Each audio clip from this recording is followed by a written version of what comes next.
C'est l'enregistrement, aller plein écran, sortir du plein écran parce qu'il fallait pas aller plein écran, cliquer là-dessus.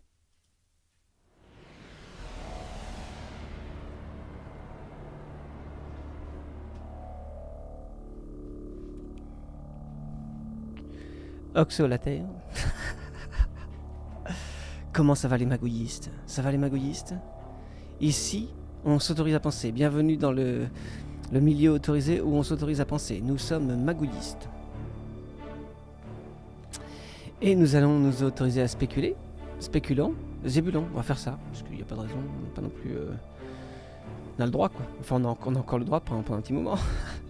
Pendant qu'on peut spéculer. Les reptiliens du Vatican. Allez, eh ben j'ai des trucs.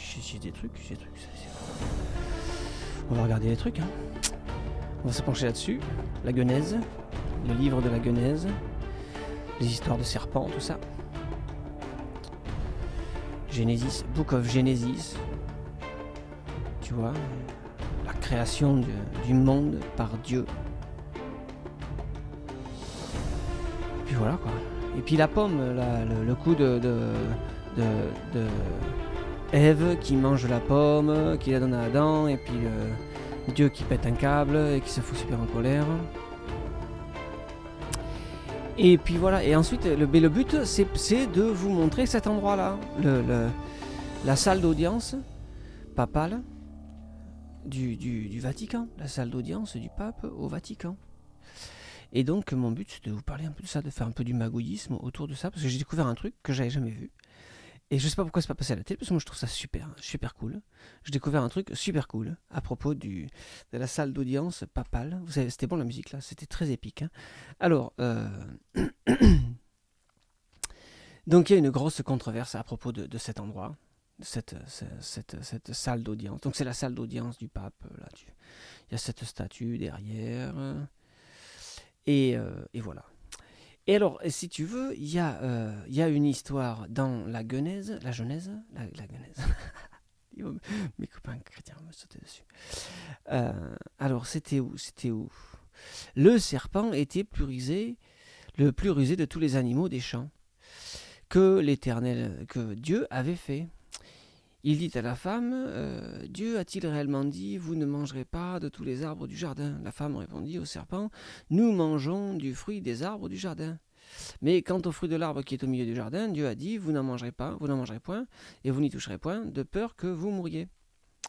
Et le serpent dit à la femme, mais non, vous mourrez point. Mais Dieu sait que le jour où vous en mangerez, vos yeux s'ouvriront, et vous serez comme des dieux, connaissant le bien et le mal. Tan, tan, tan, tan. Et donc, bien sûr, la femme se laisse tenter, il mange machin, et ensuite Dieu pète un câble, hein, attention. Hein. Alors, où es-tu? On est caché, on a des feuilles de vigne, tout ça. Alors,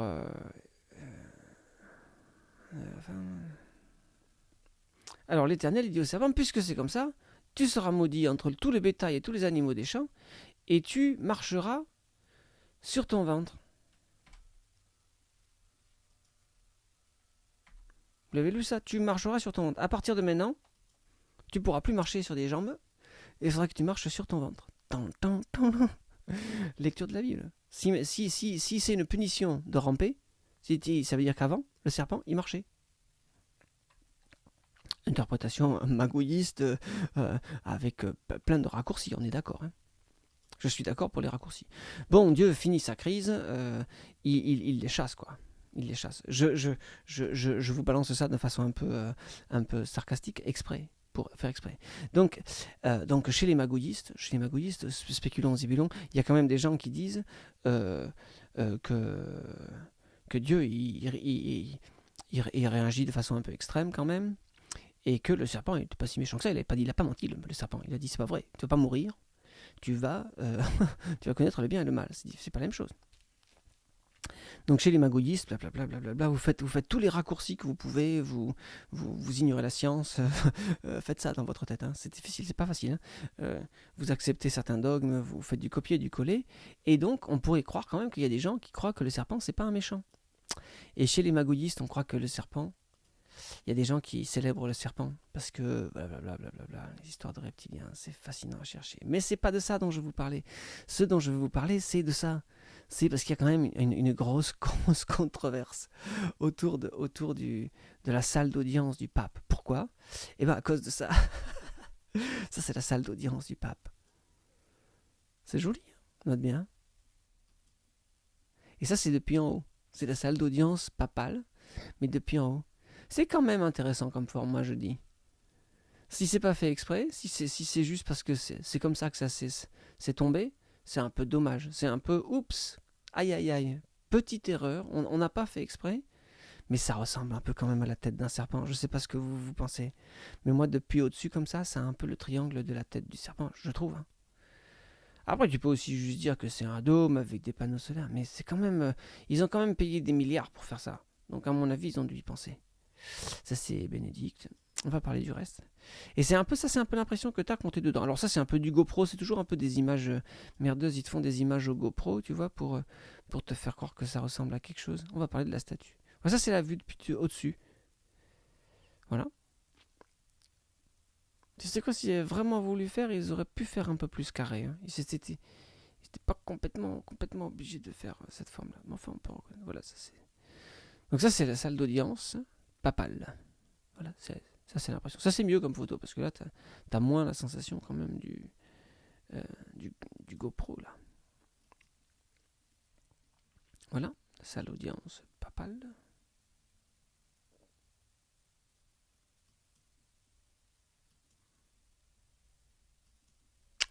Donc voilà. Donc, vous avez compris l'histoire. Vous avez compris la théorie du complot là. C'est la théorie du complot, ça dirait que en fait, donc voilà. Donc il y a ces gens-là. Conscious Evolution, c'est en anglais. C'est des magouillistes comme nous, des spéculants et bilans. Et donc ils ont fait cet article dans lequel ils parlent un peu du... Oh, t'as vu, il y a les machins qui bougent au milieu et tout. C'est ce qu'on peut faire avec la technologie. Donc voilà. C'est une spéculation, hein, c'est des spéculants et bilans. Hein. Mais c'est fun. Hein. Si vous trouvez pas ça fun, moi je sais pas, moi je trouve ça fun.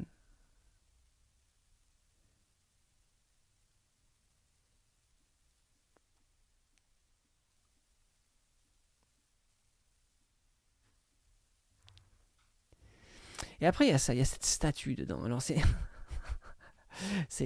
cette statue-là.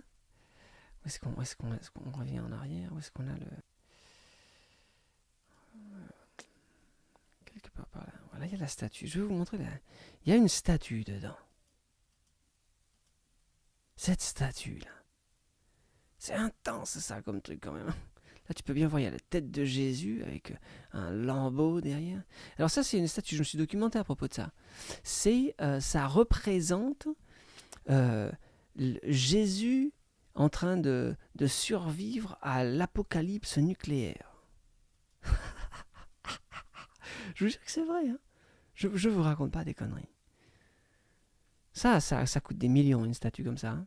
C'est un grand bronze. Il y a un artiste qui a fait ça. Une sorte de Michel-Ange des temps modernes. Et ils ont fait ça, cette statue. Alors, je ne sais pas exactement quand c'est la résurrection. C'est une sculpture de Pericle Fazzini. Et voilà. Mais donc je me suis documenté. Ça représente. C'est l'apocalypse nucléaire. Et Jésus sort de cet apocalypse nucléaire triomphant. Comment tu le vois depuis devant?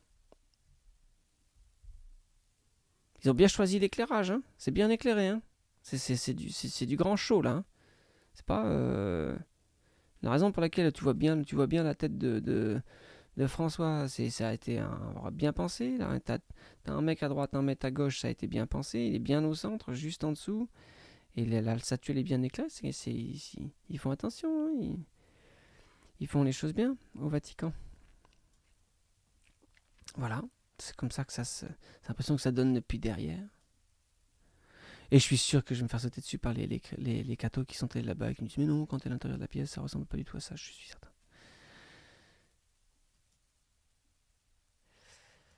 Voilà. La salle d'audience papale. Voilà. Qu'est-ce qu'ils nous disent d'autres, les autres? Alors c'est tout en anglais, vous lirez l'article, hein, si vous parlez anglais. Après il y a une vidéo de David Wilcock, ça c'est super. Et puis je crois que ça s'arrête là. Voilà. Il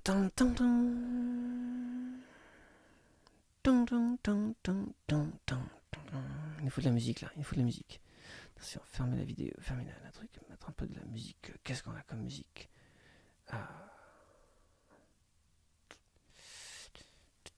Adrénaline, ça c'est bien.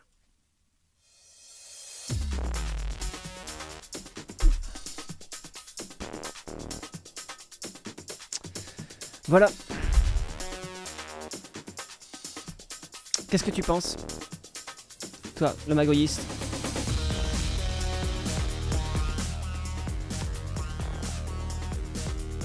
Tu penses que c'est juste du GoPro? Tu penses que c'est fait exprès?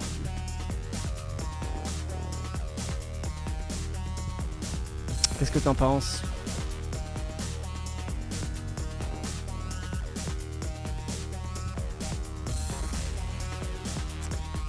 Qu'est-ce que t'en penses?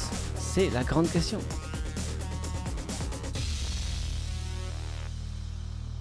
Qu'est-ce que t'en penses?